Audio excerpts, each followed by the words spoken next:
এই যে একজন নীল গেঞ্জি পরা ছেলে আসছে দোকানের মধ্যে, আপনারা দেখতেছেন।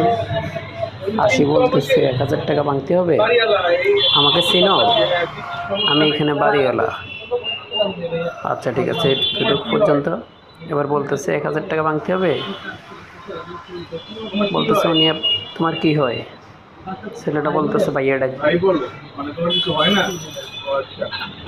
তারপরে বলতেছে 100 টাকার নোট 10টা দাও।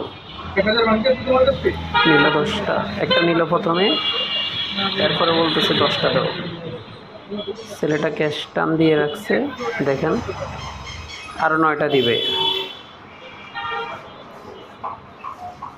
নিল, আরো 9টা নিল। এবার বলতেছে আর 10টা দাও। 10টা 10টা 20টা হলো, তাহলে 2,000 টাকা। এইভাবে প্রতারণামূলক অনেক কাজ করে থাকে তারা, গাড়িওয়ালার থেকে, দোকানদার থেকে, বিশেষ করে নতুন লোকদের তারা টার্গেট করে। এই যে 2,000 টাকা নিল, ভদ্রভাবে কোনো চাকু ডাকু কোনো কিছু ঠেকিয়ে না।